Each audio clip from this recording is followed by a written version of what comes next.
Hello. So today we're talking about strategy, talking about leverage. There's a fantastic book called Good Strategy, Bad Strategy by Richard Rumelt. And it starts off with the Battle of Waterloo, I believe, with um, Lord Nelson. I'm a big fan of Lord Nelson. And I'm your number one fan. Not that it doesn't mean much to him now. He's where's he buried? I wonder. Probably Westminster. Anyhow, the book starts off with the idea of leverage. You've got to find the point with which your strengths can target their weaknesses. Now, I have this morning, it's a Sunday, and I'm currently living at home, so I have to help my mother with the occasional thing. I'm not living in a basement or anything, I'm not that much of a failure. But yeah, I got roped into digging up this tree root this morning. And what you have to do is you can dig at it for hours, you can chop at it for hours, and it takes a lot of time and a lot of resource. So the best thing to do is get a car, and we've got a couple of pickup trucks there, and knot it round. But you don't do it at the base, because the base is where the trunk of this tree is strongest. What you do is you do it near the top of where you've cut, and it's basically as far up. So then you're using physics to to pull the roots from the ground. Because if you pull them from the bottom, that's where the trees are the strongest. And it just goes back to this point of strategy. And it's funny how these simple little anecdotes live and breathe throughout such large historical events, such as the Battle of Waterloo. And so what I would encourage you to do, because this book, Good Strategy, goes into this in depth, is you have to diagnose the situation with which you're in at the moment. The overarching question is, what's going on here? What's going on? And so what I end up doing is I have 4 layers to this diagnosis. First, you start off with a SWOT strategy. So strengths, weaknesses, opportunities, threats. And that provides you with this high level understanding of what's going on. Then the 2 next things. Firstly, you look at your individual strengths, your unfair advantages, you could say. And secondly, you could look at the critical factors. So what are the most important things within this situation that you have to get right? And the final thing is to really define what it is that you're trying to achieve. And then once you have all that mapped out, notice how you've got these different layers now. So you start off high level, and now you can really understand, okay, you could almost put the pieces on a table and be like, okay, well, these are the critical factors. This is what we're trying to achieve. These are our hidden strengths. These are our secret powers that only we have, or that we have that they don't have. And then you understand how to create leverage. You see, it all adds up. Another way to think about this is from Rory Sutherland. Is rather than let's talk about. We'll keep it within the fitness industry.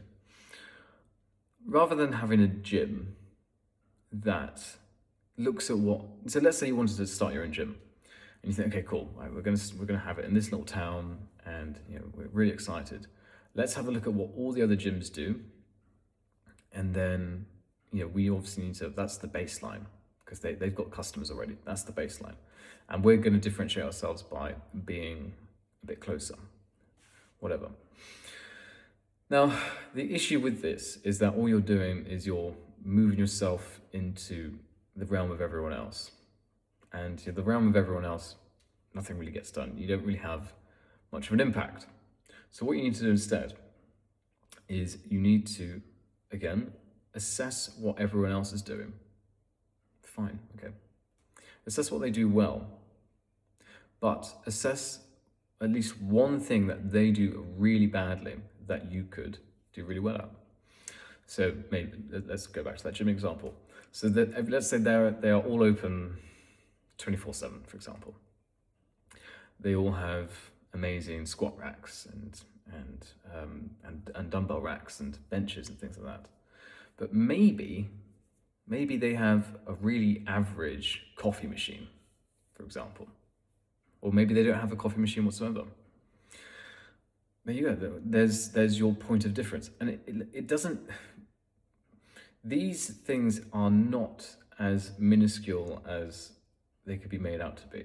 They really add up. You know, a point of difference is not something to be sniffed at. A point of difference is what differentiates you from the competition. And that's why most people stay stuck, because they have no point of difference. And the next thing to do is, once you find your point of difference, celebrate it. You know, make that the thing. You could have, again, in this gym coffee example, in all your marketing, you could say, okay, best gym in town for coffee. There you go. I would work on that. I would iterate that a couple more times, but you get the gist. So I think finding leverage, it's out there. You've got to spend time doing some basic analysis. And you can spend 5 minutes doing it. Actually, here's another thing. This is a strategy that I use sometimes. Gamify your workload by telling yourself, okay, I'm going to give myself 10 minutes to do this entire piece of work. And obviously what ends up happening is you end up rushing it. But within rushing it, you end up clarifying a lot of the key points so quickly, and it stops you from going off on tangents and exploring rabbit holes that are just unnecessary. And then you say, okay, cool, I've done it. It's full of spelling mistakes. It's full of this, it's full of that. Maybe you can use a pen, you can use a laptop, whatever you fancy. You can use voice notes even. Give it a couple of minutes, maybe even an hour or so. Just let your unconscious mind digest the task at hand. Then revisit it, and then maybe double the amount of time you're going to spend on it. So now spend 20 minutes revising those notes, and you'll be amazed just at how much clarity you have when it comes to doing that assessment, and how powerful that information can be in order for you to find your leverage. So that's strategy. The strategy is not some clever thing. Strategy is a system. Strategy is a system. And you know, you do need to adapt. You know, it is a case of horses for courses, absolutely.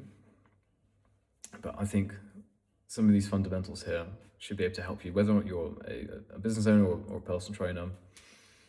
I think it's fantastic for you. So I'll leave it with this video for now. If this sort of video is helpful, let me know, and we can do more of these in future. But yeah, thank you very much, and I'll speak to you soon. Bye.